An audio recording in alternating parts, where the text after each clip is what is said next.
जहां पर मराठी दिवस मनाया जा रहा है। आज मराठी दिवस को बड़े ही भव्य तरीके से मनाया जा रहा, क्योंकि एक ही मंच पर कई सालों के बाद उद्धव ठाकरे और राज ठाकरे एक मंच पर आए हैं। एक मंच को साझा करते हुए उद्धव ठाकरे और राज ठाकरे ये साझा रैली मुंबई में आयोजित की गई है। उद्धव ठाकरे और राज ठाकरे एक मंच पर कई सालों के बाद एक साथ और अब आपको सीधे लिए चलते हैं गुजरात, जहां पर केंद्रीय गृह मंत्री अमित शाह गुजरात के दौरे पर पहुंचे हुए हैं, संबोधित कर रहे हैं। सुनाएंगे।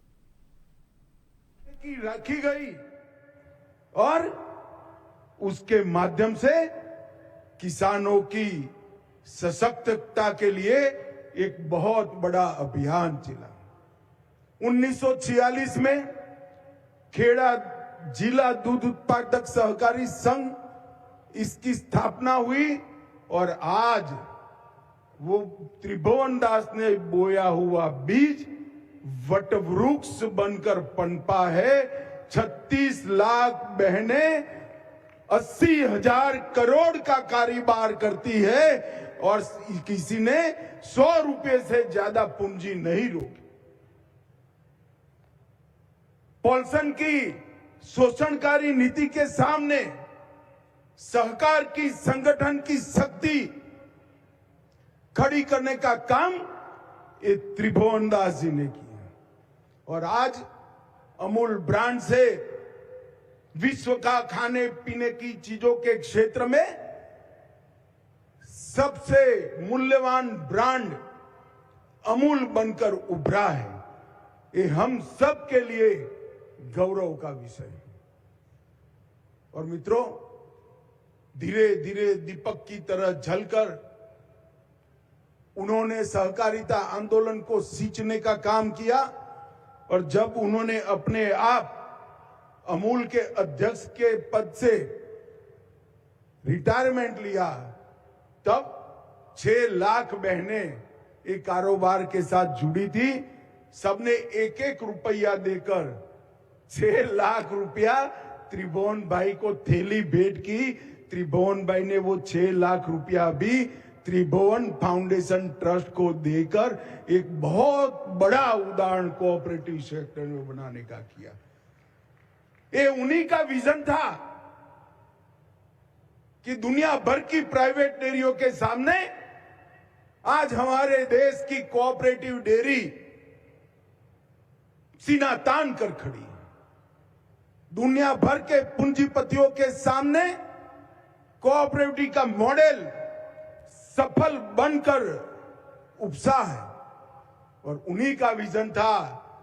उसको लाल बहादुर शास्त्री ने एनडीडीबी में परिवर्तित किया और एक तहसील से शुरू हुआ आंदोलन आज देश भर में कोऑपरेटिव आंदोलन में बदल कर रह गए।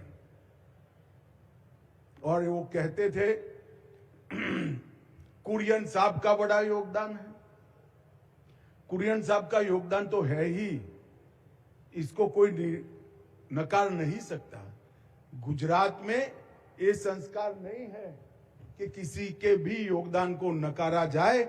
जो लोग बोल रहे हैं उन्होंने कुरियन साहब की शताब्दी के लिए कुछ नहीं किया, ये अमूल ही है जो कुरियन का शताब्दी वर्ष मनाने का काम कर रहा है।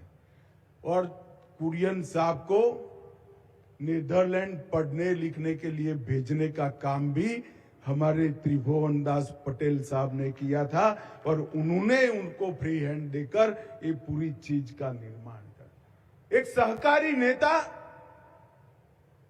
हर सदस्य की भलाई के लिए सोचकर अगर काम करता है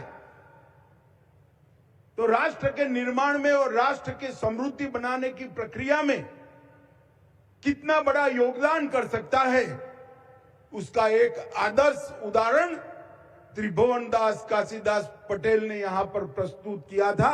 यही भूमि पर किया था, यही भूमि पर यूनिवर्सिटी बन रही है और आज मैं फिर से डंके की चोट पर कह रहा हूं, वो यूनिवर्सिटी का नाम त्रिभुवन सहकारी यूनिवर्सिटी रखने का हमारा फैसला है वो उचित ही फैसला है।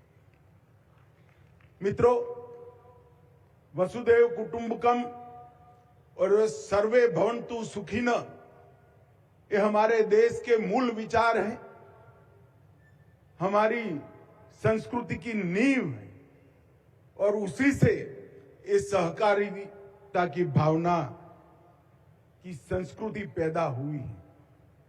ये संस्कृति आर्थिक कल्याण के साथ साथ मानव कल्याण, पशु कल्याण और पर्यावरण को समृद्ध करने के साथ साथ अब गरीब कल्याण के क्षेत्र में भी अपना योगदान दे रहा है।